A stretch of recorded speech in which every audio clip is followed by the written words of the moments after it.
I feel like I woke up on the 12th. The lights turned on. I started thinking about everything. I feel like I took up the last 3-4 rounds. I wasn't throwing no punches. I'm like, what the fuck am I doing, bro? My corner, Mark Bro said, let your hands go. And I held back. I feel like in the 12th round, it was something what I'm saying? A light just hit me. It just sparked my head what the fuck, let your hands go, man. I started thinking about my son, his long camp, 5 months. I'm like, man, I gotta turn this bitch up. And, we did that. Why exactly were you fighting a little bit, I mean, I'm right here. Do I need it? Why exactly were you fighting so, I guess lethargically, not letting your hands go, so to speak? Your corner was trying to get you to throw your hands more. What was actually the problem? Was it too long for Legos, too long for training camp? What was kind of the problem? No, it was none of that. I got off a year later, so I know, I'm a fighter. I'm not saying no to everything, but I know that played a factor in the fight, so but no excuses. You gotta understand, a guy like Jason Quigley, he got stopped twice, so he was going in there not trying to get stopped again. He was best, I hit him with one of the biggest right hands ever. He jumped up, and he finished that 12 rounds. So, he was definitely in there. He wasn't going in there trying to take a knee or trying to cop out. I should have let my hands go more. I know coach was listen, throw your fucking punch, and that's what sparked me in the 12th round. Let your fucking hands go, man. And, once I started letting them fly, you see what the results. Why are you so anxious to fight Munguia next, man? I feel like that's the biggest fight right now. I want him in October. Big house. Madison Square Garden. I know that's a fight that everybody wants to see. We definitely want Munguia next for sure. I want that motherfucker. He's Mexican. I'm Puerto Rican. I got the man here. One of the best promoter in the business right now, man. So, I know he's gonna make it happen for us. Real quick, you said great. I asked you one word to describe your opponent at the press conference, and you called him a clown. Because you said he's been laughing at you, he's been smirking, he's not been taking him really seriously when you were talking to him. Did he surprise you at all tonight with how much he had and how he came at you? Because you said you were just gonna walk through and just toss him around, beat the shit out of him, that's what you said. Yeah, for sure. I didn't think he's a fighter. I seen him in the back out fight. I told him he's a warrior. I know he's a warrior. He got that Irish blood in him. Like I said, a lot of fighters, man. Everybody that since the amateurs, they always fought me different. They always had that spark in them to want to beat me. They could have fucking got knocked out in the last 2 fights, and then when they stepped on me, it's like a switch. So I take my hat off to him. He's a warrior. He definitely did some numbers here, man. So I seen him in the back. I congratulated him. And I told him thank you for taking the fight, but he's definitely a warrior. This question is for both of you. Ideally, where would the next fight be for both of you? I mean, look, I think we had a great start tonight. He hasn't boxed for over a year, and this place was completely sold out. The atmosphere was tremendous. I mean, Munguia brings a big crowd as well. Like Edgar said, I'd love to do it in the main room here. I think it can fill it up.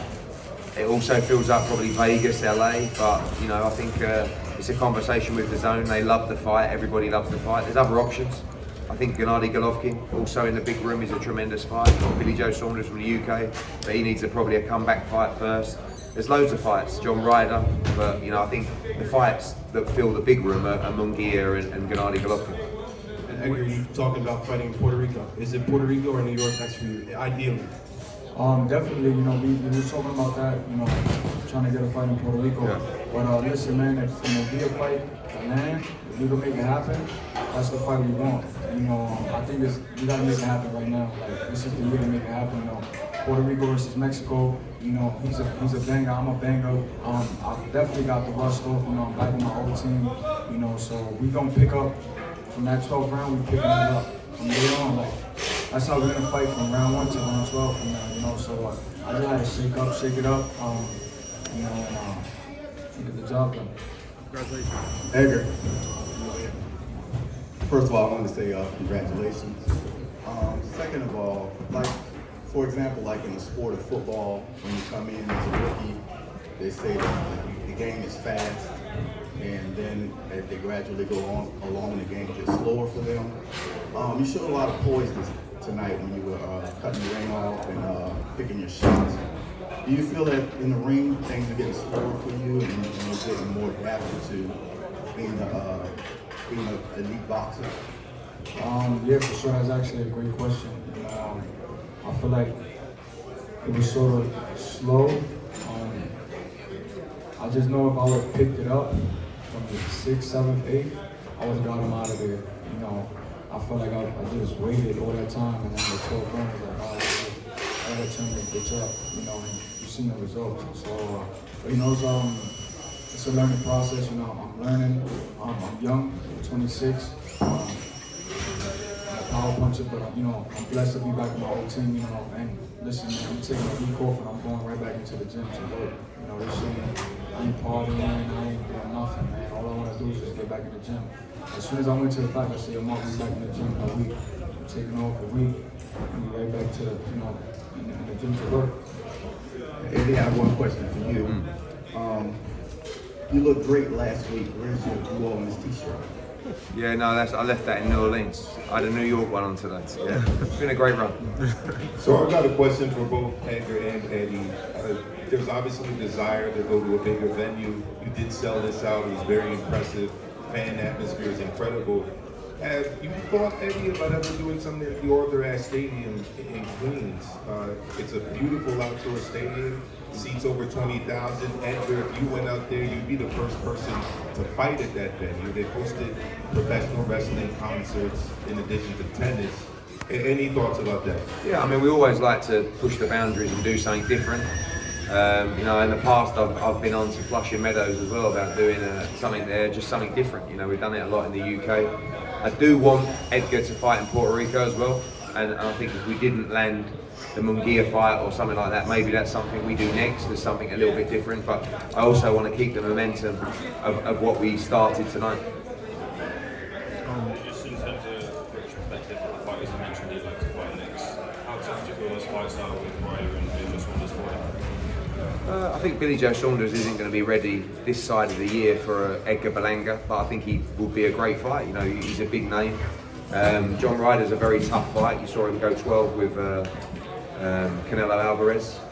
So I think there's loads of fights that can be made.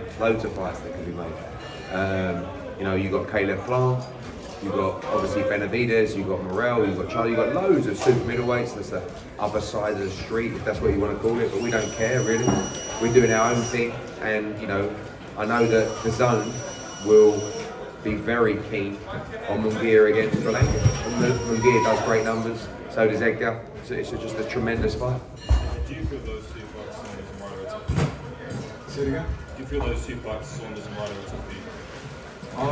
They're great fighters, you know what I'm saying? So I know for a fact, like, at that level, right, they're gonna come to fight, you know what I'm saying? I feel like the Triple G's gonna stay, you know, they're gonna come to fight, you know, the Riders, they're gonna come to fight, you know, we see him fight 12 rounds with Canelo, you know, that's the biggest guy, 168 right now. Munguia's another guy, I think he's had a tremendous fight with my brother, Sergey.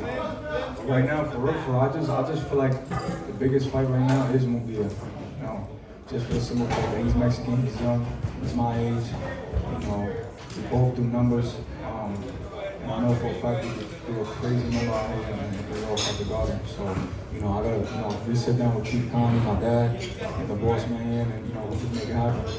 Is Munguia more dangerous than Triple G at this point? Well, both of you Right guys. now, you know, I'm upset. You know, people are like, yo, why you upset? I'm like, I know I should have got him out of there, but I'm happy because now I know where I left off. You know, and you know, with the aggressive, that 12th round was amazing, and I know that's who I am. Like him right there, like that guy is me. That's me. Let your fucking hands go. You know, push the fight, kill. You know, and obviously you've seen the results of that. You know, I almost got him out of there. So, you know, from right there we're gonna take over.